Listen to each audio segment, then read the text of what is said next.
¿Qué pasa después de la muerte? Imagina que la muerte no fuera un final, sino un cambio de estado. El cuerpo deja de responder, los sentidos se apagan, y aquello que parecía sostener nuestra identidad desaparece. Entonces surge una pregunta inevitable. Si ya no tenemos cuerpo, ¿seguimos siendo nosotros mismos? En las preguntas 149 a 165 de El Libro de los Espíritus, Allan Kardec aborda lo que ocurre con el alma después de la muerte y describe ese tránsito como un proceso más gradual de lo que solemos imaginar. Según la pregunta 149, cuando llega la muerte, el alma vuelve a ser espíritu y retorna al mundo espiritual del que se había apartado temporalmente. No comienza una nueva existencia. Continúa la misma bajo otra condición.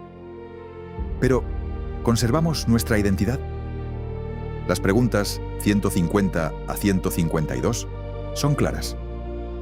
El espíritu no pierde su individualidad.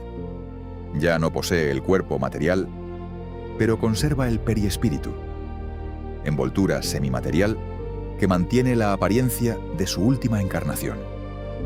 De la vida terrestre no lleva riquezas ni posesiones, sino recuerdos y las consecuencias de cómo vivió. Kardec rechaza así la idea de que la personalidad desaparezca después de la muerte, como si la conciencia individual se disolviera en una conciencia universal. El mundo espiritual forma un conjunto, pero cada espíritu conserva su individualidad. En la pregunta 153 aparece otra distinción importante. La vida del cuerpo es temporal. La del espíritu es permanente. La vida eterna se refiere a la continuidad de la existencia espiritual. Llegamos entonces a una cuestión fundamental. ¿Cómo ocurre la separación entre el alma y el cuerpo? Las preguntas 154 y 155 explican que no debe imaginarse necesariamente como un corte instantáneo. Los vínculos que unen al espíritu con el organismo se deshacen progresivamente y el periespíritu se desprende del cuerpo de manera gradual. La duración puede variar.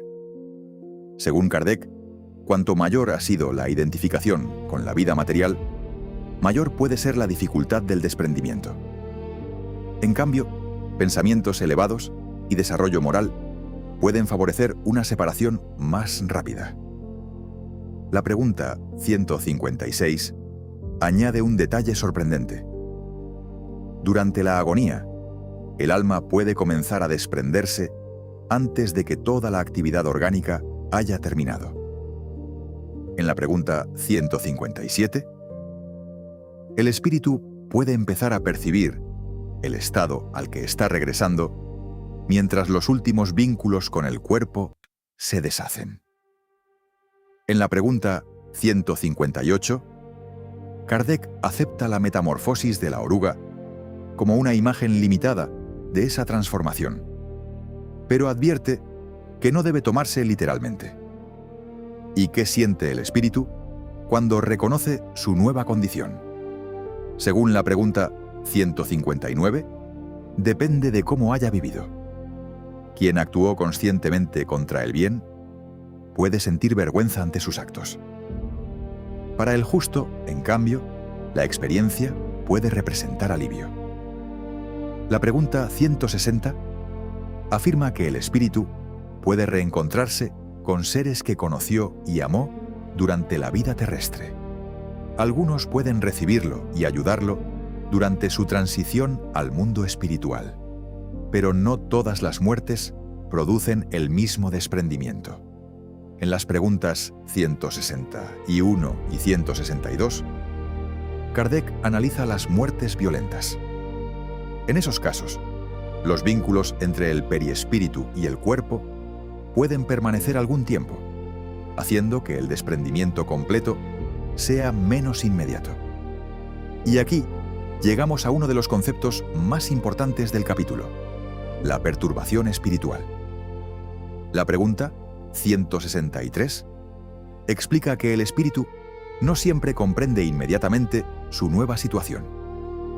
Después de dejar el cuerpo, puede atravesar un período de confusión, una transición entre dos estados de existencia.